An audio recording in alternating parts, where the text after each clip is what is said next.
The next presentation is on my apologies. We'll just check in terms of time constraints what we can still do with the time we have in this room left for. But can I ask Stacey McPherson to come up? Stacey's mum to a 13-year-old Callum who has CHAMP1 disorder. Stacey.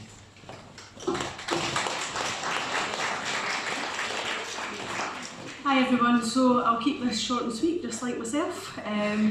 My name is Stacey McPherson and my son Callum is the only person in Scotland that we're aware of that's diagnosed with a condition called CHAMP1 gene mutation.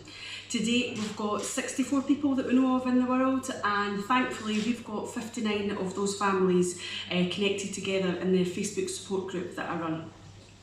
So a little bit about CHAMP1, there's several characteristics in relation to the gene, but Callum's main difficulty is he has a severe speech impairment.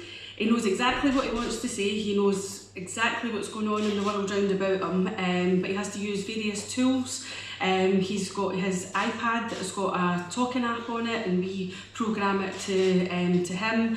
He uses Makaton, he has various sounds for different words, and he gets his point across. He's an all-round communicator. And as I always say to everyone, for someone that's classed as non-verbal, he is by far the loudest person that you will ever meet in your life. Don't know where he takes it from. So as our community is growing, we're discovering there's actually quite a broad spectrum of CHAMP, which is quite interesting. It lets us see the variant amongst the gene, because we're in touch with all the families. It did take us 7 years. I think that's quite a common sort of theme that I've heard tonight, for us to get the diagnosis for Callum. We were lucky enough to go into the DDD study. For anyone that's not familiar with it, it's the Deciphering Developmental Disorder study, and we received a diagnosis when Callum was 7 years old. Since receiving these diagnoses, I have been on a sort of one-woman crusade to raise as much awareness as possible through various platforms like this and quite a few other Genetic Alliance and rare disease events. At the time of Callum's diagnosis, there was no information. He was one of the first group of children that were diagnosed with CHAMP1. I was told about it when I was on maternity leave with my second son.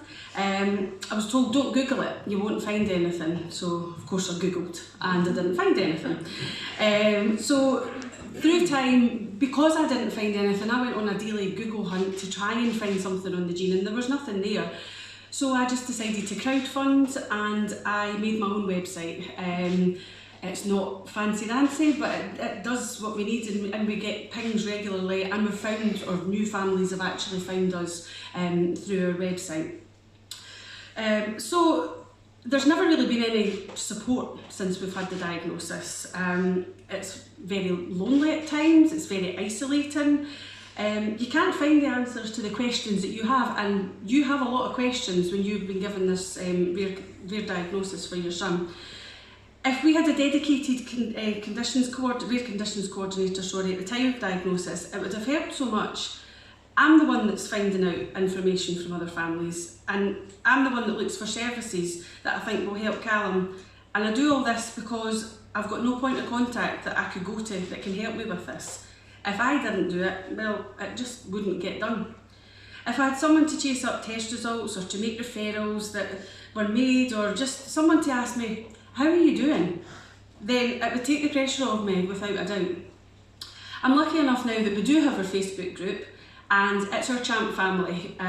We're a bunch of strangers. We were lucky to meet last year at the CHAMP1 conference, and we'll be lucky this year because this year it's getting held in Bonnie, Scotland, and yours truly is hosting it. So yeah, we've got like the children, obviously the families of the children that are diagnosed, there's various ages of the children in the group, and you can just jump onto Facebook and say, hey, does your kid do this, or when did your kid start to do this? Because you can't go to a doctor's and ask them when they expect them to do such and such at such and such a time, because you don't have the answers from them.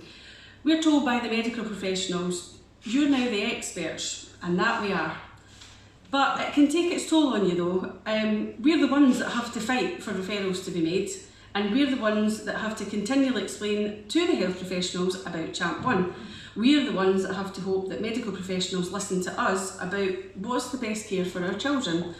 I do often joke that I used to leave the paediatrician's appointments in tears, and I'm pretty much sure that he cries every time I leave his office once a year now. So there's currently no alert cards and there's no care pathways for CHAMP1. There's nothing that can help health professionals better understand my boy's needs or support them in helping make the right decisions for him. They have to listen to me, whether they want to or not. I'm the expert, but sometimes I know that they don't listen.